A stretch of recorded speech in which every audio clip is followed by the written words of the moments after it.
o mundo se viu mergulhado numa ferida histórica ainda aberta na Ásia Meridional. A gente acompanhou ao longo da semana imagens de pavor, restrições de liberdade da população afegã, mostrando o assombro desse fantasma do passado. E a gente vai entender um pouco sobre esse assunto, conversando com o professor de Relações Internacionais da Universidade Federal de Uberlândia, Áureo Toledo.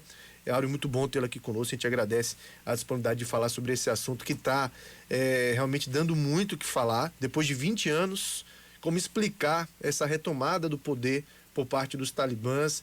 Uma das justificativas por muita gente é de que os afegãos estariam cada vez mais decepcionados com a intervenção ocidental, mas voltar a confiar no Talibã, a gente acredita também que não, pelo que a gente viu de todas as imagens de pavor no momento que o Talibã reassumiu o poder.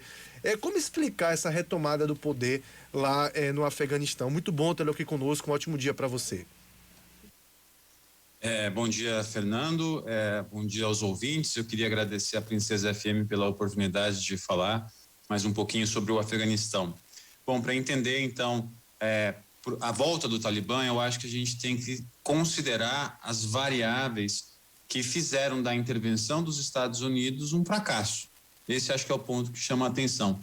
E aí aqui eu sempre destaco que essa foi uma intervenção cujo norte foi uma militarização do processo, militarização no sentido de que o grande objetivo dos Estados Unidos foi sempre o combate ao terrorismo. E isso o Biden escancarou, vocês devem ter visto no discurso dele. Falou que a gente não era para reconstruir o Afeganistão, era para deixar o povo americano mais seguro.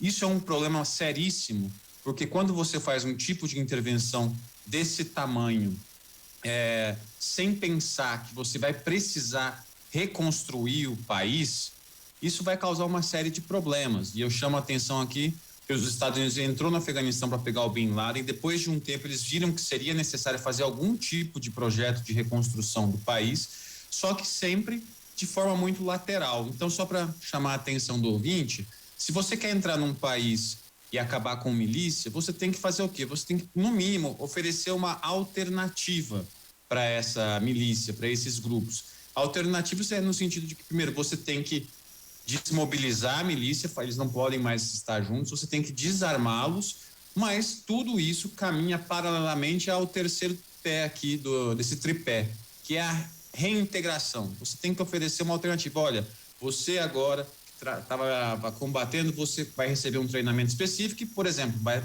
para as Forças Armadas do país, para a polícia, vai ter que agora, mas vai precisar de um treinamento, enfim, aprender a conviver num ambiente democrático. Mas não vai para as Forças Armadas? Vamos lá, você vai receber treinamento para ir para o setor de agricultura, para o setor de serviços, vamos iniciar uma indústria e te colocar lá. Esse tipo de estratégia fracassou, fracassou porque não foi priorizado. Então isso foi culminando num cansaço. O Talibã, a gente conversa assim, que eles ficaram estrategicamente afastados, mas eles, durante muito tempo, nesses 20 anos, eles controlavam porções do território afegão. Eles tinham acesso a armas, eles tinham um orçamento, para você ter uma noção, Fernando, o orçamento do Talibã, em março de 2020 era de 1,6 bilhão de dólares. Eles conseguem esse dinheiro por meios ilícitos, tráfico de drogas, contrabando, extorsão, e meios lícitos, que a gente poderia chamar de lícitos, né? Que é, por exemplo, tributação. Eles cobram alguns tributos nas regiões que eles controlam.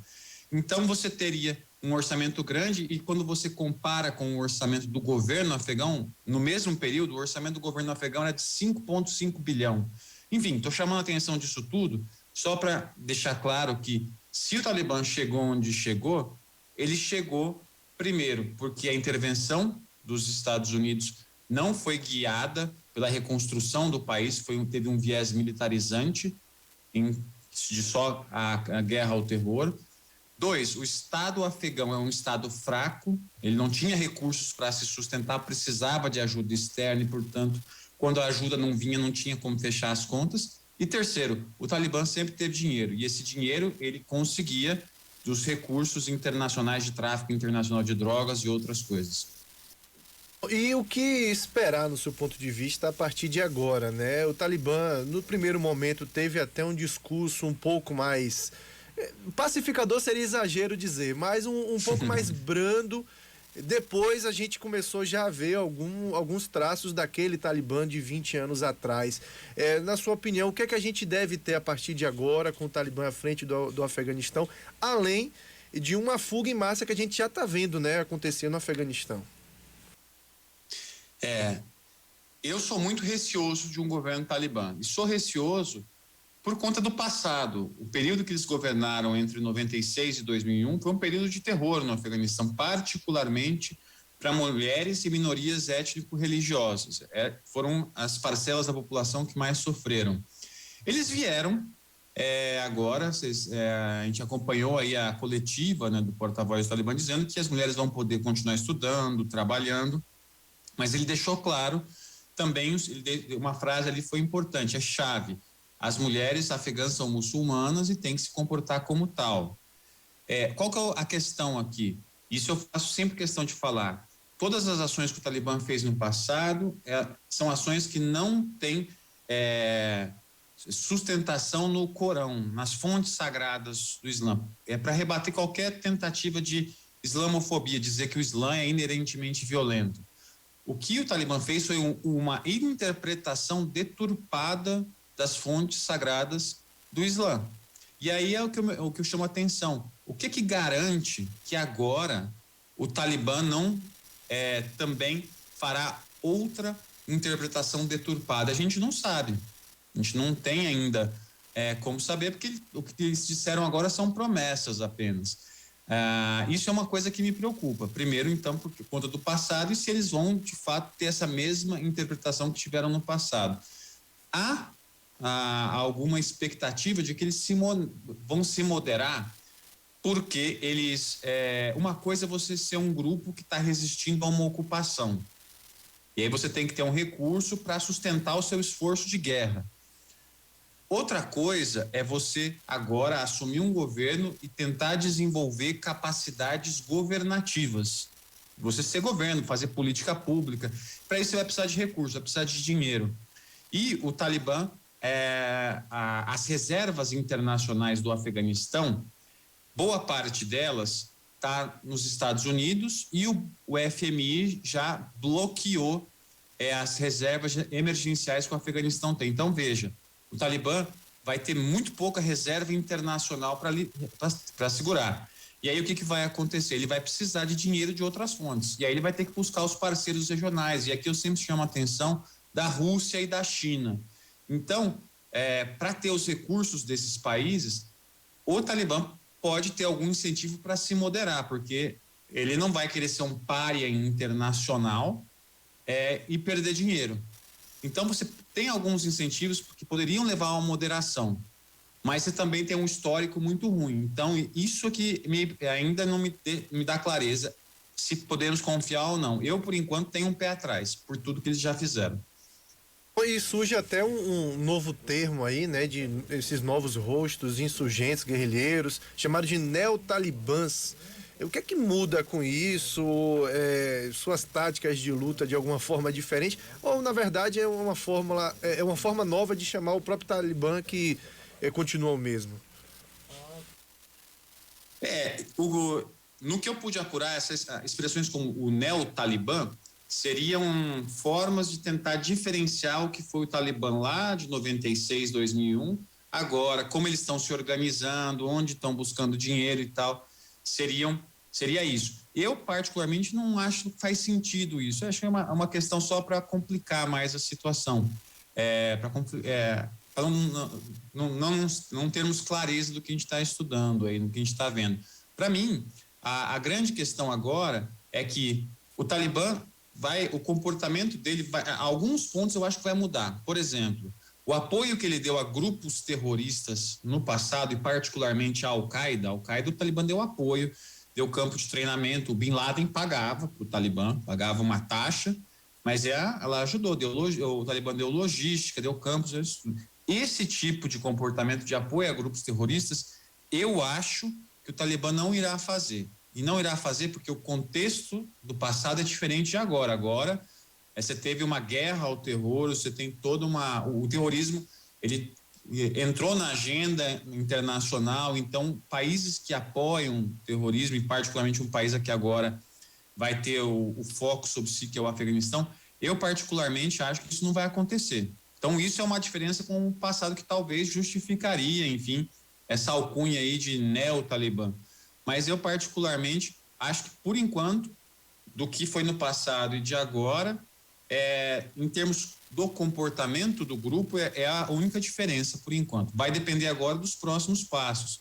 Vai depender, por exemplo, de como é que vai ser a resistência dentro do Afeganistão. O presidente Ghani, ele saiu do Afeganistão, ele está no Emirados Árabes Unidos, até onde eu pude apurar a última vez.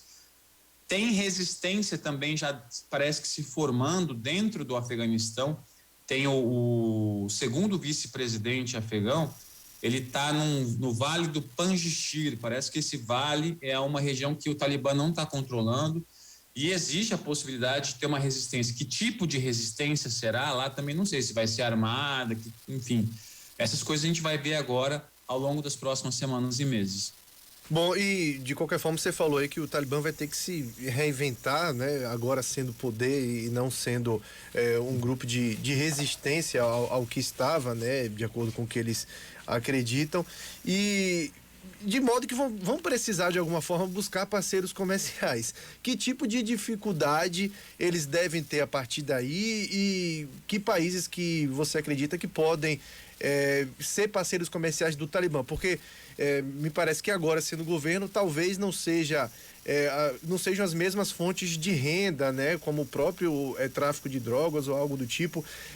Não conta com o FMI, vai ter que buscar esse dinheiro de fora. Não, essa eu acho que a pergunta, Fernando, perdoem a brincadeira, de um bilhão de dólares, não 1 milhão, 1 bilhão de dólares. De onde é que o Talibã vai tirar dinheiro? Que, como eu disse, ele precisa desenvolver capacidades governativas. Só para tentar deixar claro aí para o nosso ouvinte, de onde vinha o dinheiro do Talibã quando ele estava fora do... Primeiro, entre 96 e 2001, de onde veio o dinheiro do Talibã? Entre 96 e 2001, na primeira vez, eles... num primeiro momento, o Talibã que negou a plantação de ópio, que produz aí a papoula, que produz o ópio e a heroína, mas depois ele começou a lucrar em cima disso. É importante dizer, o Talibã não é o único responsável pelo tráfico internacional de drogas, particularmente ópio e heroína. Isso é uma cadeia gigantesca que envolve pessoas de diversos países do mundo. O Talibã conseguia tirar um naco dali prestando serviço, né, de segurança para toda essa cadeia. Mas isso no passado ele lucrou com isso, lucrou com tributação de regiões, etc. Agora ele estava lucrando muito com drogas, com extorsão, com mineração, esse tipo de coisa. Não é suficiente para governar um país. Ele vai precisar de reconhecimento internacional, vai precisar de parceiros, vai precisar de investimento direto estrangeiro. De onde é que vem isso? Aqui eu acho que a China vai ter um papel central, e a China tem um papel central porque ela tem a China tem todo um interesse em construir, digamos, o que eles chamam da Rota e Seda, e isso vai passar pelo Afeganistão. Existem pelo menos 2 projetos que dependem do Afeganistão. Tem a China quer construir uma estrada que liga Cabul, no Afeganistão, até Peshawar, no Paquistão. Então, isso é uma coisa importante para a China. Então, a China quer investir.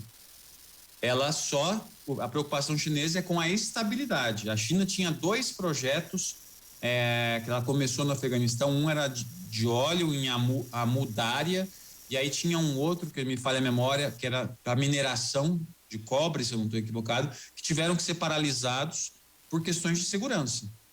Aí agora, com a saída dos Estados Unidos, e se a China vem reconhecendo, tendo negociações com o Talibã, pelo menos desde 2016. Ela vem conversando com o Talibã, reconhecendo que ele está crescendo. Então, se o Talibã conseguir se estabilizar, não causar problemas para a China, particularmente na fronteira da China com o Paquistão, tem uma região ali é uma província autônoma onde tem os uigur, né, uma população muçulmana ali na China. Se isso não acontecer, a China vai investir no Afeganistão, ela tem interesse.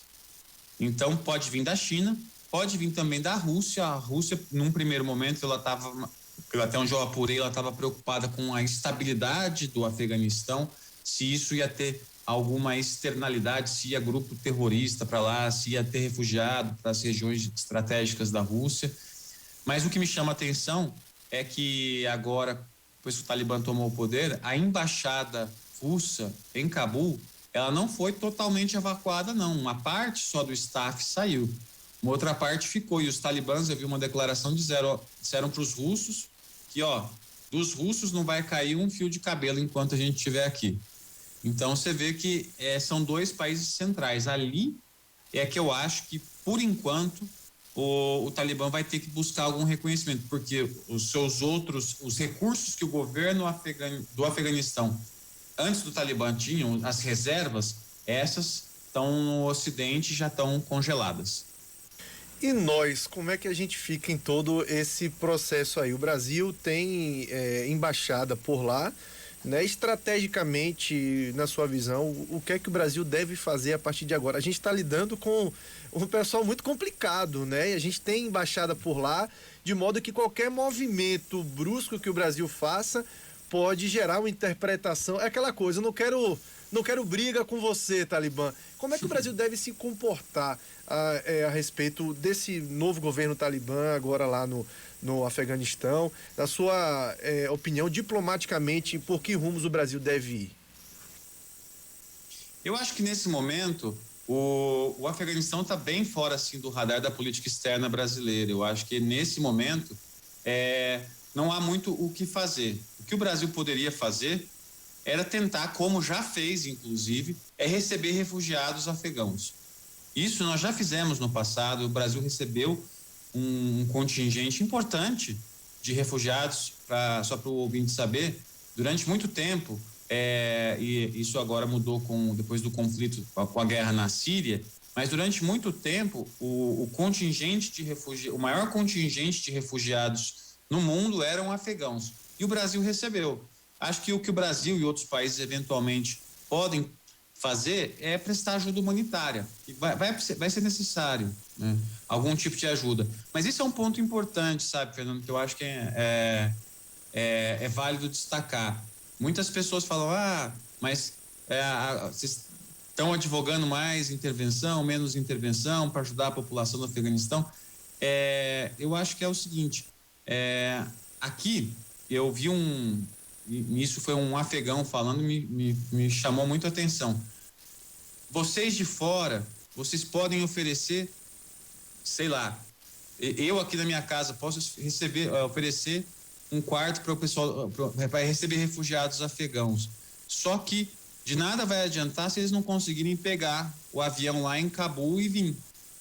Então, o ponto aqui, nessa frase que é chocante, é para deixar claro o seguinte: nesse momento, o que é necessário é um plano de logística e um plano humanitário para atender as pessoas que estão com dificuldade de sair do país, que estão sofrendo algum tipo de perseguição, porque, por exemplo, eu vi o caso dos intérpretes, os intérpretes afegãos que trabalharam para os Estados Unidos.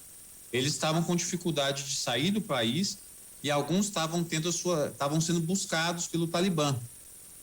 Então, essa é uma situação que a gente tem que tomar muito cuidado. Que nesse momento, para o Brasil, a gente não tem muito o que fazer. O que a gente pode, talvez, se preparar para, num futuro mais de curto ou médio prazo, quando esses refugiados começarem a sair da região, o Brasil pode, eventualmente, se prontificar a receber alguns. Eu tenho dúvida se agora faria algo desse tipo, né, por conta do perfil do governo, enfim, da política externa brasileira. Mas eu acho que é algo que poderia ser feito nesse momento. Outras preocupações vai depender muito de que tipo de governo talibã teremos no Afeganistão. Pois é, e para a gente encerrar, eu queria ouvir sua opinião a respeito de salvação. Tem salvação para o Afeganistão nesse momento agora? Porque, assim, quem tiver oportunidade de deixar o país, vai deixar, está deixando já, né? Até por medo até por risco de vida que passa a correr nesse momento por não apoiar o Talibã, de modo em que cada vez mais vão ficando no país os apoiadores do Talibã, e acredito que seja até o que o Talibã queira também, né? A gente não está vendo uma resistência tão grande para a saída daqueles que não querem ficar. Claro, existe o centro ali em Cabu para a saída. Sair de onde o Talibã tem um controle total talvez seja mais complicado. Mas a gente está vendo que esse movimento está acontecendo, de modo que o Talibã vai se tornando cada vez mais absoluto também. Tem salvação para o Afeganistão? Essa é a pergunta, eu diria, de $1 trilhão. Mas eu acho, Fernando, que é o seguinte: todo o processo de paz, né, quando um acordo de paz, a metáfora que eu uso é que é um horizonte. Ele tem que propor um horizonte para o país, um futuro. Porque um acordo de paz, em sendo esse horizonte, olha, esse é o caminho que nós temos que seguir, ele demanda trabalho, ele demanda esforço, ele demanda concertação política, a capacidade das pessoas atuarem em conjunto. Isso eu acho que os Estados Unidos nunca apresentou ao Afeganistão. Quando a gente olha o processo de paz que começou em 2001, 2002, várias parcelas importantes da população foram excluídas do processo. Então, o que eu te chamo a atenção aqui é o seguinte: qualquer tentativa de tentar ajudar o Afeganistão e construir agora um processo de paz vai precisar, primeiro, trazer as partes diretamente envolvidas no conflito para a mesa de negociação. Isso vai ser fundamental. Segundo, os atores regionais, eles têm que participar. Então, Paquistão, Irã, China, os vizinhos, o Turcomenistão, a Rússia também, eles precisam participar, porque lá atrás eles não participaram, eles foram excluídos. Porque você veja, o que aconteceu ilustra o peso da geografia. Os Estados Unidos invadiram, mas quando eles falaram, olha, cansei, eles foram embora. A China, o Paquistão, o Irã, eles não podem falar cansei, que é a geografia, eles estão ali. Então eles têm que participar. Então, qualquer caminho para o Afeganistão agora depende disso, de você trazer as partes para resolver isso. E como é que vai resolver isso? Vai ter que ser discutido muita coisa, eventualmente pensar se vai manter ou não a Constituição que está, se vai criar outra. Como é que vai ser a relação com os atores regionais? Os atores regionais vão, enfim, contribuir para, digamos, observação de direitos humanos, enfim, não sei. Então, depende, é muito difícil, mas se a gente, enfim, se a gente tentar oferecer um horizonte, olha, de futuro para o Afeganistão, isso a gente pode talvez melhorar a situação. E eu sempre digo isso, da importância desses atores internacionais, porque se o Afeganistão está na situação que ele está hoje, por todo um histórico trágico, você imagina uma criança que nasceu em 2001, hoje ela tem 20 anos, ela só viveu dentro de ocupação. Isso marca, acaba com uma geração. Então, o que eu digo é o seguinte: a importância desses atores é fundamental, porque a história do Afeganistão foi uma história de intervenções. Então, se o país está passando pelo que está passando, é porque sofreu muita intervenção. Então, a comunidade internacional, pelo menos aí eu posso estar sendo exageradamente otimista, ela tem responsabilidade nessa situação. Professor Áureo Toledo, eu quero agradecer muito a sua participação aqui no nosso programa, a sua disponibilidade de falar conosco. É um assunto que a gente precisa mesmo discutir, até para esclarecer para as pessoas o que é que está acontecendo, né? O Afeganistão não tem uma relação direta com o Brasil, mas é algo que está no noticiário internacional e que de uma forma ou de outra acaba influenciando, pelo menos comovendo todo mundo já está há muito tempo. E que tipo de reflexo que a gente vai ter disso é coisa que são cenas dos próximos capítulos. Muito bom tê-lo aqui conosco, a gente agradece e até uma próxima oportunidade. Muito obrigado, Fernando. Bom dia a você, seus ouvintes e a todo mundo aí da Princesa FM. Conversamos então com o professor Áureo Toledo, ele é professor de Relações Internacionais da Universidade Federal de Uberlândia e falou com a gente aqui um pouco a respeito desse momento, né, complicado pelo qual passa nesse momento o Afeganistão, com a retomada do poder por parte do Talibã.